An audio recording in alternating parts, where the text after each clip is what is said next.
Hi guys, Dr. Conor Brady here, author of Feeding Dogs, and today I want to do the top 5 most common myths in raw feeding and what the actual answers are. In 1 is there's no evidence for raw.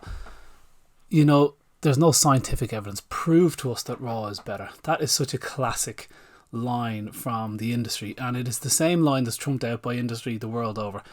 There's a saying that goes, multinationals use science like drunk men use lampposts for support rather than illumination. So doesn't matter what the product is, what they do is they get to a point using science that they produce themselves, and in the flimsiest, quickest, easiest way possible. Usually, the pharmaceuticals would be a classic example. They get that product out on the market, okay. But once the product's on the market, you need a huge amount of science to show that actually that's not a good idea. Okay, so once they're out there, they've got rights and they can keep on selling and on and on and on. I think the breastfeeding versus bottle feeding kind of controversy in the 70s, Nestle were involved, makers of pet food.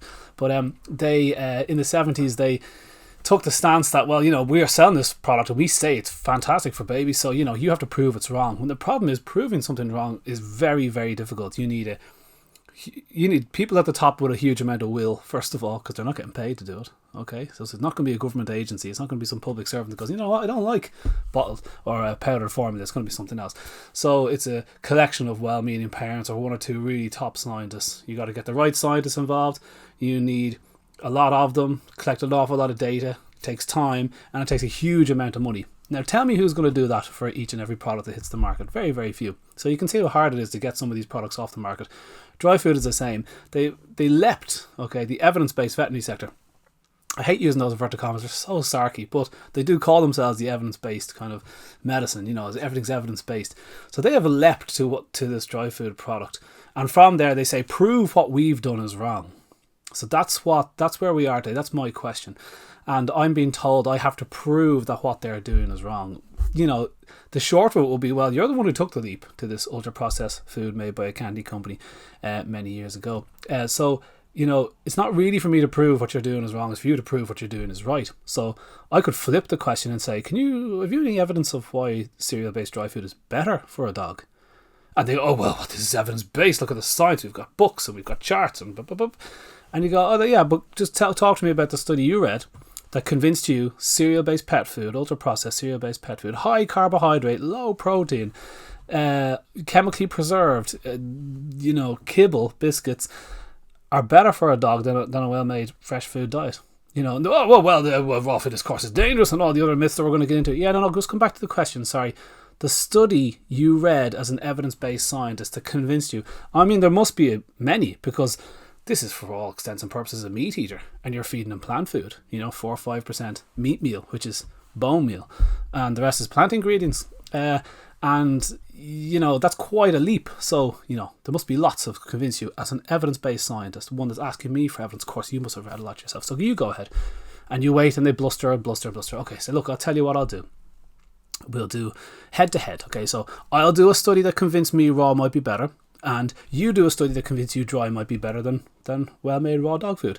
I don't mean to a group of puppies. There's a study out there of 6 German shepherds who were fed 80-90% white rice and some chicken breast, and very soon they got sick. Well, yeah, you don't feed dogs 80-90% white rice and a bit of chicken. So there is some very strange couple of very strange studies where any raw feeder of any ilk would look at it and go, why would you feed a dog that? So what we're talking about is ideally a complete well-made raw dog food from a manufacturer. That would be the dream, because it's relatively rounded, isn't it? Oh, there's the sarky comments again. So there is many studies, guys, that show raw is outcompeting dry dog food. Look up Helsinki University. Look up Dog Risk in Helsinki University, and they're putting out the studies now. They've hit upon a rich vein of interest here, and they're saying, wow, every time we compare raw to dry, it comes out trumps. They've got a long list of publications on their website. You can check them out. Some of the most interesting are the head-to-head studies where they have a group of raw-fed dogs and a group of dry-fed dogs, and they analyse their bloods for, in one of the cases that stands out, for homocysteine. Homocysteine is a stress metabolite. Okay, it's one of the things that you wouldn't want too much of in your body. The less of it, the better. And at rest, the raw-fed dogs had 10 times less in their blood than the dry-fed dogs. We don't know why. Are the dry-fed dogs more inflamed? Almost certainly. Why is it? Is it the cereal or the chemicals, or is it the poor quality fats, or what is it? Lacking new minerals and vitamins that are all over the place in pet food? Is that it? We don't know what the reason was. We just know that they're 10 times more inflamed. Okay. But the interesting thing is when they changed these dogs from raw dog food to dry dog food, and the dry fed dogs to raw dog food, was the change in the bloods. The raw fed dogs got 5 times more inflamed, and the dry fed dogs who jumped to raw got 5 times less inflamed. So we could dramatically see changing just to a real food had a market effect.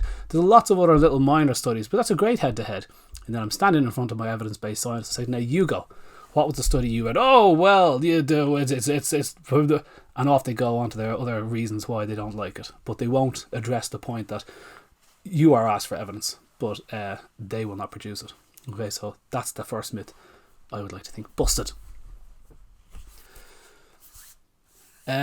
Second myth is hazardous microbiology. Okay, so that's a real hot topic lately. If anyone saw the study that came out recently, industrial pet foods in Portugal, there was some really hazardous microbiology being found in the raw dog foods.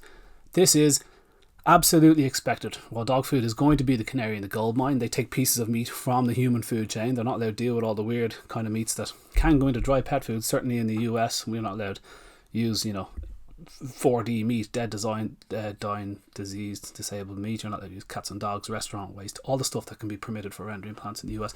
We're not allowed to use it here in the EU since the BSE crisis. You have to use human grade meat. So that's a good start, okay, to keep your product clean, but still, raw dog food manufacturers don't do anything to the product to get rid of hazardous microbiology. They don't use chemicals like dry pet food proudly does. They don't use any heat like dry pet food does. They're the 2 ways you kill bacteria. So what they do is they take these samples, they mush them up and they put them in a tube and sell it back to you, orphanly, at a nice price. That's business. That's raw dog food. Okay, so if your meat sector is contaminated with, antimicrobial, with antibiotic-resistant bacteria, which has been created by the meat industry because they give low-dose antibiotics to their animals kept in terribly tight, horrifically, from a welfare point of view, situation. They're all tight and weeing and pooing on top of each other. Disease is rife in these animals that live such a short life. So they keep them on low-dose antibiotics, the perfect breeding ground for nasty bacteria. And this is where the bacteria comes from. Salmonella E. coli comes from the inside of the animal, and antibiotic resistant bacteria comes from the meat industry as a whole because of the way they have overused antibiotics and ruined them for the rest of us. So this is where this material comes from. And yes, raw dog food has been found to contain this. And in fact, raw dog food does contain salmonella now and again, and E. coli, because if you're working with chicken carcass and the bird is mechanically eviscerated and they suck out his guts, it's going to snap the neck and the anus. As they suck the guts out, you're going to get a bit of splash into the carcass. Carcass aren't cleaned with cotton wool buds, these are birds that are worth €2, unbelievably. So you buy carcass for 25-30 cents a kilo. If you want to wash that carcass out, that's a completely different animal. This stuff is produced en masse, tons every few minutes, So a bit of a problem with that, for sure there is. But again, canary in the gold mine stuff. And so studies show that there can be an issue, but also studies are showing that good raw dog food companies can actually put out really clean product as well. Hats off to them. The bigger guys can hold their suppliers to charge and say, look, if I get in material that's higher in salmonella, E. coli, or entero, and a couple of other things you're looking for, I'm going to send it back to you. Small producers don't have that luxury because the supplier will just say, all right, no, see you later. Stop dealing with him. He complains too much. The meat industry is a bit dodgy. All that said, did you know that dry dog food, if you're going by the figures, has way, way more problems? So far, we know that maybe 4 humans, up until a huge survey came out of raw feeders, which found that raw feeding was very, very safe thing to do. Very, very, very safe. They found that there might have been a couple of food poisonings from raw fed dogs. Possibly there might have been from keeping the food in the freezer, in the fridge, whatever. May have been. Okay, so that was in a colossal study involving thousands of dogs over the entirety of their lives. So still a very safe thing to do. Probably a lot safer than handling fresh fruit and veg in your own kitchen. So that was the implications drawn from the study. But the point is, nobody's really getting harmed. We're not seeing any studies of people being laid out with salmonella. We're not seeing any cats or dogs harmed. Okay, so the first time a complete raw pet food ever harmed a pet was only a couple of years ago when via TB in dodgy venison in a raw dog food product in the UK, 6 cats died. Okay, 6 cats. Compare that to ultra processed dry pet food, which is laying out tens of thousands of animals. So we've had massive scandals, the DCM scandal in the 1970s. We've had melamine in 2008 or 9. We've had the multiple aflatoxins and salmonella, E. coli, and hazardous microbiology. What? There's hazardous microbiology in dry pet food? Yes. The number one cause of dry pet food is salmonella. 70 times more dry food is recalled for salmonella than raw dog food. What? Nobody told me. I know, vets aren't warning anybody. More to the point, from 2006 to 2016, just before my book was released in 2018, the stats were showing that we had one example, the very first example of a human ever contracting an illness from raw dog food. It was in Minnesota in 2018, the very first record of it, and it was a non-peer reviewed line in an FDA piece, over in the States. Before that, 10 years before that, looking back over who's been harmed by what pet food, there's been 132 people poisoned by pet food. Half them toddlers under 2 years of age. Know what they got poisoned by? Dry pet food, repeatedly. So there was 4 good studies showing that dry pet food is absolutely poisoning kids, particularly toddlers, because they get their hands into the bag of dry food, or they're crawling through the dog's poo, wherever the infection is coming from. The big point is that both products cause issues, guys. But just because fresh fruit and veg are the number 1, 2, and 3 causes of salmonella, E. coli, and listeria in Americans, it's not a reason not to feed fresh fruit and veg. It's a reason to clean up our meat chain. Be careful when we're handling raw dog food. Only reward the good quality products, the ones that smell nice. Get onto the guys that are producing the bats of all this stuff. It's about making our food chain better. It's not about, the alternative is, a chemically preserved packet of crisps from a vending machine. That's not the leap you have to make. It's a nutritional nonsense. So rest easy, guys. Handle your raw dog food properly. Pick up after your dog, as always. And you are statistically going to be more than fine, I would say, at less risk, ironically. Okay, the third myth to go through would be the whole idea of complete and balanced. Okay, so the complete thing was invented in the 1970s because so many cats and dogs were dying. This was from DCM, a heart condition, from a lack of taurine in pet food. They found that producers had stopped putting meat in pet food, essentially. It was all plant ingredients. And without any meat, there's no taurine. And with no taurine, cats particularly were going blind and dying, and all sorts of heart conditions were killing them. Tens of thousands of pets. Okay, so the group came in, the NRC, over in the States, and eventually it became AFCO, American Association of Feed Control Officials. And these guys are essentially a bunch of pet food producers that self-govern their own industry, which is a great idea for consumers. Always works out really well. And AFCO came in, with good intentions at the start. We need to make a minimum nutrient profile. Okay, not optimum. We don't know what optimum is still today. No one's ever looked at that. Only ever at minimums. Studies a minimum only. I mean, why would you just study minimum? So we've got a minimum profile in the 1970s. It got the really crap pet foods up off the ground, but unfortunately it had the unfortunate effect of bringing the good pet foods down, because what's the point in trying harder? We're not getting rewarded for it. The dog's not saying, that's excellent meat meal made in the US as opposed to meat meal imported from China. They're importing millions of tons of meat meal from China. US are. We're not allowed because they have different handling practices to Europe. So, so we have this bit of a problem that this profile exists, and because people kept talking about the AFCO minimum profile, it became the AFCO nutrient profile, and now on front of all pet foods, and particularly the veterinary ones, they proudly boast this adheres to AFCO's nutrient profile, not minimum nutrient profile. That word is forgotten. So veterinary products are boasting that they are made to a minimum nutrient profile, but the problem is studies of ultra processed pet food and cans and tins show they are absolutely not meeting even these minimum protocols. There was a great study by Davies in 2016 where over 90% of canned foods and over 60% of dry foods tested didn't even meet AFCO minimum profile.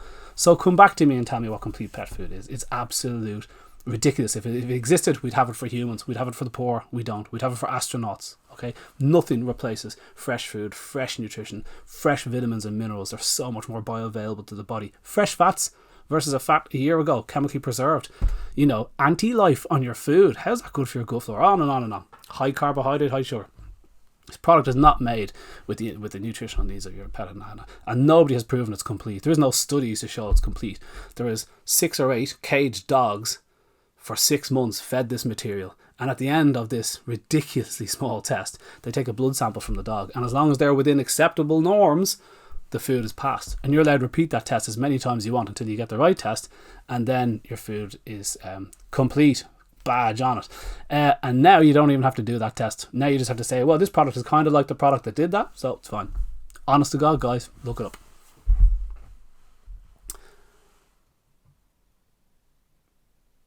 Fourth myth is a kind of a take on complete, which is, if you feed raw, you won't balance it properly. So we're not going after the complete word here. It's just balance. Okay, you're not going to balance it right.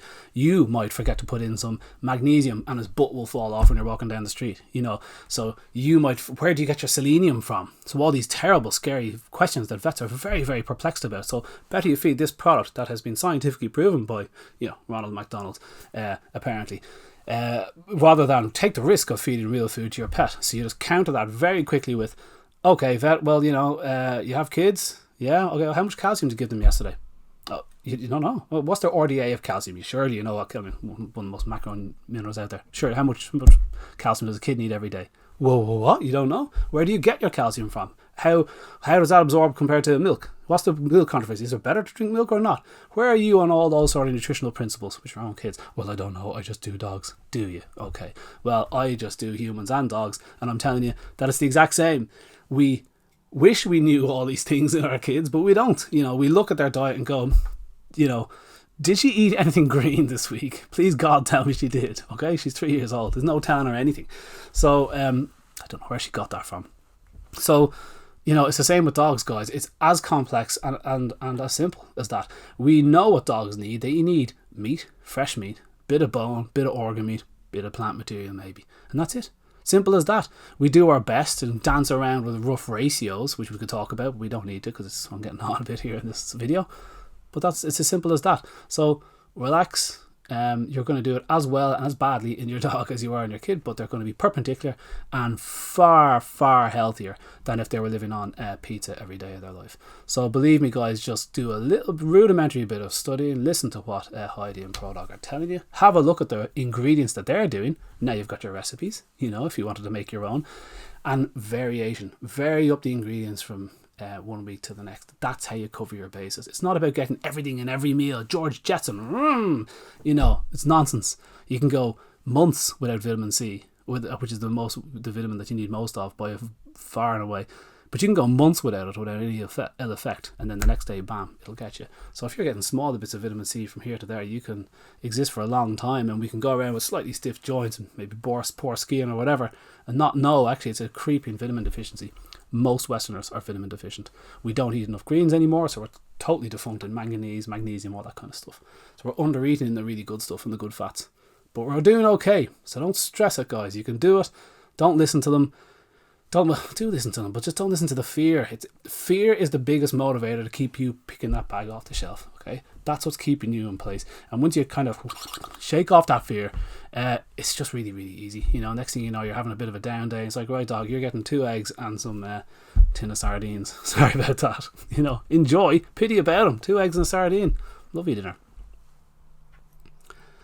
And then 5th position is raw is expensive. I can't afford raw. Well, there's a lot to that, but I would say in very short, raw is great value.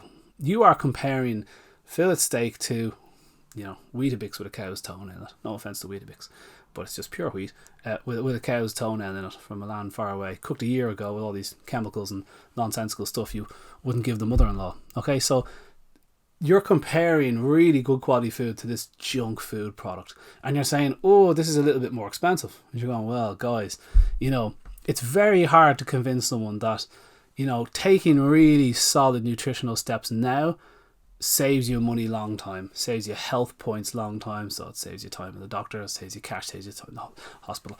And we know now from Brisbane guide dogs, when they changed 200 dry fed dogs to 200 raw fed dogs, when they changed from dry to raw, their veterinary bills fell by 80% for recurring skin, ear and gut conditions. So we know you can save a lot of money on your health bills, but even beyond that, the dog's going to love the food. You'll see the difference in the coat. You'll see the, you're not going to go to the gym on 50-60% bread rolls and expect to have the body. You know what I mean? When you start feeding the meat and a bit of veg, then you're going to see the real dog underneath. And having lean body mass and having shedding the body fat is the number one thing you can do for the health of the dog, from cancer to obesity to diabetes.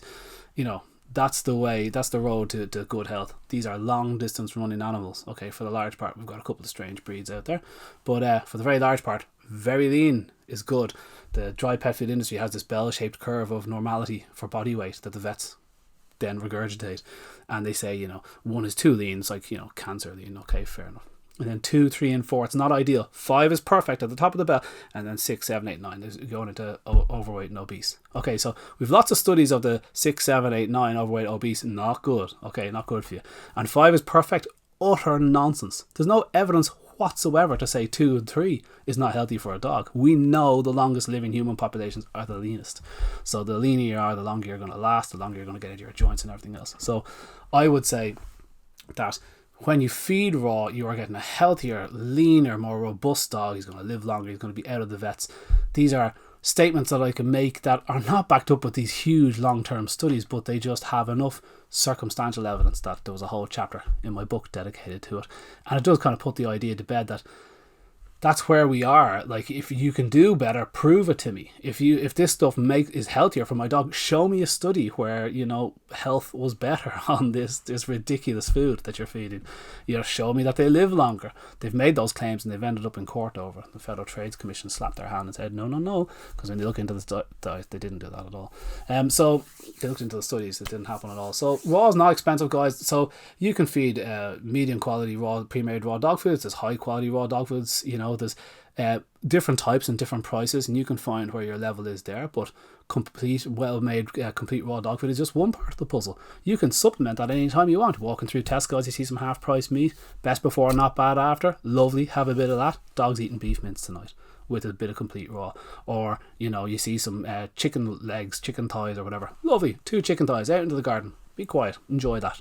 And he's going to be chewing nice bit of meat on the bone. So now you get this complete raw in the morning, a couple of chicken thighs in the evening. Is that a perfect? Well, no, we don't know what perfect is, but it's pretty good.